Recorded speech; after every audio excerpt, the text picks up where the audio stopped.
here we are. So I actually like this a little bit better. So the first steps on getting into real estate is make sure that you have done your fitness determination qualification. So you have viewed this website here.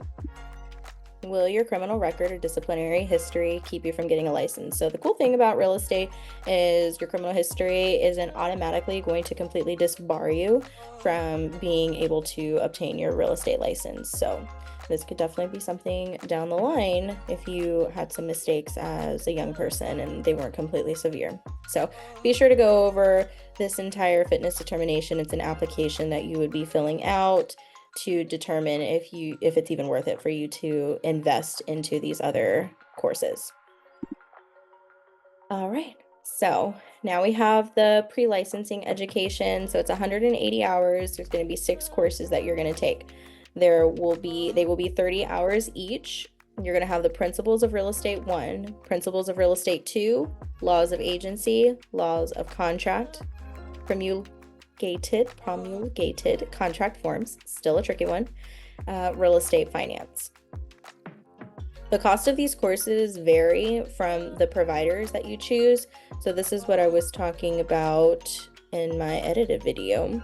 For finding approved vendors, you would go to Trek. So here you would be able to select the mandatory courses.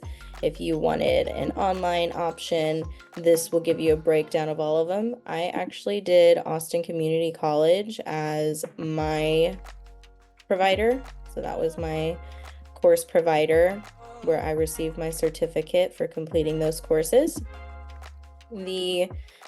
I didn't learn about Champion School of Real Estate until after I had already obtained my license, but costs vary based on the provider that you choose. I got financial aid since I was already enrolled into college taking courses.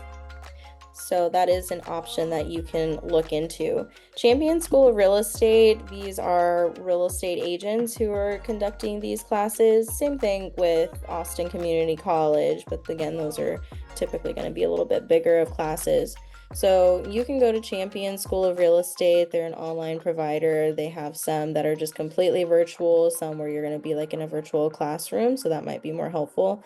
But as you can see, there are different levels that you can take. So this one, the 11 course one, has the renewal program, which you're going to need for getting your license renewed after the first year. So once you have completed all of your courses, you will be submitting your application through TREC, the Texas Real Estate Commission. You're going to go onto their website. You will be submitting the application. Application fees vary. I put $205 because that is what it currently is right now for an original application. Fingerprinting, you have to submit your application first. It's the only way you're going to get your code so that you'll be able to go and get your fingerprinting done. It's about $40 through Identigo to get that taken care of so you can get your background check. Once you have passed your background check, they will have you go take your exam. So if you don't pass it the first time, no biggie. It happens. You may have to take it again. So there's some YouTube channels that you can check out that will give you some resources, like YouTube Agent Prep. I think she's funny, so I like listening to her. And then Prep Agents YouTube channel. Hi everybody. Yeah, this is Joel. This guy, Joel, he's to the point. He's really good. I watched a lot more of his videos to help me pass my exam. So check them out. Definitely follow those channels. I will put that in my description on this video. But let's talk about the startup costs. So this is an investment. Don't think that you're gonna get into real estate and start making all this money off the jump. A lot of people probably think that I make a whole lot of money. I don't. It is an investment. I am learning how to be more stern actually on dealing with clients and actually denying clients because it's not a good investment for me to negotiate with them. So these are something that you're going to probably realize once you've gotten into the business why you've probably been ghosted by some realtors once they found out that you had bad credit, you were not saving, you had no good budgeting habits, you had a criminal background. So those might be reasons why you got ghosted, which is unfortunate. I got into real estate because I experienced that too, because I had bad credit and I just didn't know anything whenever I was really young, first trying to get into a rental, got into apartments, and that's kind of where the seed really set in for me on wanting to get into real estate to learn more so I can educate the people around me so I could be more educated. And I mean, real estate, we all know, is one of the best vehicles for financial stability and generational wealth. So that is my goal here, is to develop generational wealth, share this knowledge so other people can do the same for their families. Because why else are you living if it's not for your family? So again, it's not all glam, it's not easy money. You've already seen how much it costs just to get the education that you need in order to get started in the real estate business. And this isn't even just to be successful in the real estate business. So be sure you are considering all of these. If you're just looking for a job, then this isn't going to be for you. If you're looking to build a business and create a career, something that you can pass down to your generation, you're worth it. It's worth it for you to invest into yourself. I mean, I invest into myself, I invest into my family. It's worth it for you to do it. Now, if you are not the kind of person who would be happy helping somebody last minute, you need to get a roofer to come and replace a roof within a week, and you're going to have to call around 5-10 different roofers to find one who can get the job done at a reasonable price based off of these specific terms for your client and work with your client to get it approved, probably not going to be the business for you. If you are not comfortable with juggling, if conflict management isn't your strong suit, then this may not be the best business for you. There are other things that you can do in real estate that won't be customer or client facing. You can be a transaction coordinator. You can just be a showing agent where you're going to open doors. There's some apps that you can use for things like that. But at that point, you're going to be looking more at a job, kind of like a 9 to 5, working underneath somebody. It's not going to be the same as a sales agent where you have that a little bit more freedom. And again, the freedom comes with the broker you choose, which I will cover in my next video. So right here, what you see, the National Association of Realtors, Austin Board of Realtors, these are some memberships, association fees that you should consider right off the back. As soon as you get your license, you're going to go into an inactive status up until you find a sponsor. Your sponsor, based off of their business plan, they may require that all of their agents are a part of certain associations, like HAR, the Houston Association of Realtors. That would be in that market. I'm a part of the Bastrop Board of Realtors and the Austin Board of Realtors. So all of these costs add up. We have our association fees, which I just talked to you about, Texas Realtors, ABOR, Austin Board of Realtors, NAR, National Association of Realtors. All of those costs add up. You have your MLS fees, your multiple listing site fees. So in order for you to upload any of your listings that you get from your clients, you're going to need this service.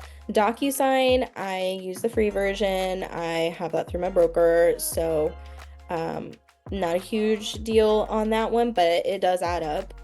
Super boxes are like $100 to $150 each. So your broker may provide it, but you are more than likely going to have your own. So just keep in mind, if you do plan on helping anybody sell a house, then listing, if you're going to get a listing, you're going to need your super box. Don't show up to your listing appointment without your super box or a lock box. You can have combo boxes, which are a little bit cheaper, but the super boxes are preferred because you will be able to track who's gone into the home. They'll be able to scan it automatically without having to wait for you to respond, or you having to be next to your phone the whole time to wait to give them the code that they need to get in. And it also tracks the license number for the agent. So if there is any issue that arises from that showing appointment, you'll be able to run back on that. So these are all really important fees that need to be done. Like there's just no way for you to do the business without it. Continuing education, I know you're probably like, I just did it. I just did all like 180 hours. Why on earth would I need to take some more classes? Well, you do. And I think it's important. It blows my mind to think that they don't have the GRI, the Graduate Realtors Institution requirements, as the requirements in order to um, satisfy your sales apprentice education. That's what you have to do. It's 98 hours that you'll have to complete within the first 2 years of getting your license in order to renew. So, I mean, all of these costs add up from like your CRM, which is Follow Up Boss that I've used. I personally like it a lot right now. I'm thinking about doing another video on CRM. So if that's something you're interested in, please drop a comment so I know engagement, if it's actually worth it for me to spend my time putting together a PowerPoint, researching all of the cost differences, different perks and benefits. So please, I'm not going to make the video unless I have some comments saying that you're interested in it. So please do that for me. Marketing and advertising, like your business cards, they're not free. I mean, you can go to Canva, maybe get like 100 or something for $30. I don't know who you would use. There's like Vistaprint. There's a whole lot of different vendors that you can use. Your broker may offer you discounts if they have any kind of affiliation discounts with certain vendors. So just be sure that you're talking with your broker about all these steps to see what resources they provide you. Your signs, you're going to need writers that have your name on it. All of these costs really add up. Like I tracked what I paid just within the last couple of years, and it was upward of $5,411. I know that there was some things like some material, printing material, printers, all of those things that I didn't even add in. So just know. Yeah, I wanted to show you, like to date, I have already paid $3,231 just in association fees, MLS fees. This one is actually really important to me right here. The $25 fee, that fee I had to pay just to transfer my license from the original broker that I chose to my next broker.